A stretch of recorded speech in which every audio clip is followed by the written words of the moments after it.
सुभद्रा कुमारी चौहान के द्वारा लिखी गई कविता खूब लड़ी मर्दानी। वह तो झांसी वाली रानी थी। ये कविता तो आपने सुनी ही होगी। तो चलिए आज बात करते हैं उसी वीरांगना के बारे में जिन्होंने अपने जीते जी कभी अंग्रेज़ों की अधीनता स्वीकार नहीं किया। महिलाओं के सम्मान का प्रतीक और यह साबित करने वाली कि महिलाएं पुरुषों से कम नहीं होती। रानी लक्ष्मीबाई महिला सशक्तिकरण का एक सबसे महत्वपूर्ण प्रतीक है। उनके नाम से ही महिला सशक्तिकरण अपने आप ही उभर आती है। रानी लक्ष्मीबाई का जन्म 19 नवंबर 1835 में वाराणसी जिले के भदैनी में हुआ था। रानी को बचपन में मणिकर्णिका नाम से बुलाते थे, साथ ही प्यार से उन्हें मनु भी कहा जाता था। सन 1842 में रानी लक्ष्मीबाई की शादी झांसी के मराठा शासक राजा गंगाधर राव निम्बालकर के साथ कर दिया गया था। इसी वजह से वो झांसी की रानी कहलाने लगी। उसके बाद सन 1851 में रानी लक्ष्मीबाई ने एक पुत्र को जन्म दिया था, लेकिन 4 महीने की आयु में ही उसकी मृत्यु हो गई। सन 1853 में राजा गंगाधर राव का स्वास्थ्य बहुत अधिक बिगड़ जाने पर उन्हें दत्तक पुत्र लेने की सलाह दी गई। पुत्र गोद लेने के बाद 21 नवंबर 1853 को राजा गंगाधर राव की भी मृत्यु हो गई। लक्ष्मीबाई के दत्तक पुत्र का नाम दामोदर राव रखा गया। महाराजा का निधन महारानी के लिए असहनीय था, लेकिन फिर भी वे घबराई नहीं। उन्होंने धैर्य नहीं खोया। राजा गंगाधर राव ने अपने जीवन काल में ही अपने परिवार के बालक दामोदर राव को दत्तक पुत्र मानकर अंग्रेजी सरकार को सूचना दे दी थी, परंतु ईस्ट इंडिया कंपनी की सरकार ने दत्तक पुत्र को अस्वीकार कर दिया।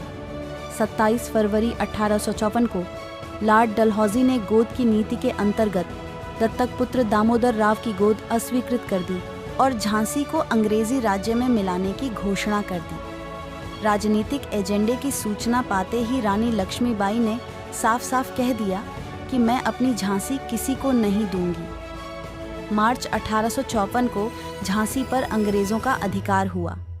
झांसी की रानी ने पेंशन अस्वीकृत कर दी व नगर के राजमहल में निवास करने लगी।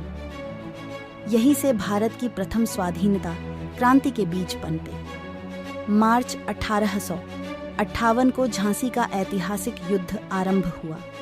कुशल तोपची गुलाम गौस खां ने झांसी की रानी के आदेशानुसार तोपों के लक्ष्य साधकर ऐसे गोले फेंके कि पहली बार में ही अंग्रेजी सेना हिम्मत टूटने लगी। रानी लक्ष्मीबाई ने 7 दिन तक वीरतापूर्वक झांसी की सुरक्षा की। रानी ने खुले रूप से शत्रु का सामना किया और युद्ध में अपनी वीरता का परिचय दिया।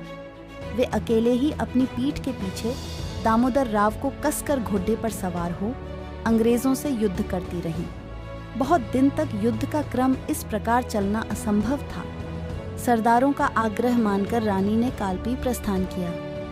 उन्होंने नाना साहब और उनके योग्य सेनापति तात्या टोपे से संपर्क स्थापित किया और विचार विमर्श किया।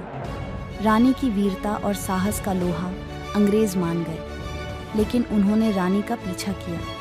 रानी का घोड़ा बुरी तरह घायल हो गया और अंत में वीर गति को प्राप्त हुआ, लेकिन रानी ने साहस नहीं छोड़ा और शौर्य का प्रदर्शन किया। कालपी में महारानी और तात्या टोपे ने योजना बनाई और अंत में नाना साहब, शाहगढ़ के राजा, वाणपुर के राजा मर्दन सिंह आदि सभी ने रानी का पूरा साथ दिया।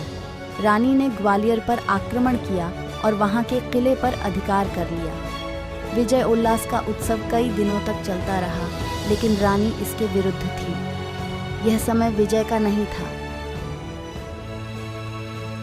अपनी शक्ति को संगठित कर अगला कदम बढ़ाने का था। इधर सेनापति सर ह्यूरोज अपनी सेना के साथ मिलकर संपूर्ण शक्ति से रानी का पीछा कर रहा था और आखिरकार वह दिन भी आ गया जब उसने ग्वालियर का किला युद्ध करके अपने कब्जे में ले लिया। रानी लक्ष्मीबाई इस युद्ध में भी अपनी कुशलता का परिचय देती रही। 18 जून 1858 को ग्वालियर का अंतिम युद्ध हुआ और रानी ने अपनी सेना का कुशल नेतृत्व किया। वे घायल हो गयी और अंततः उन्होंने वीरगति प्राप्त की।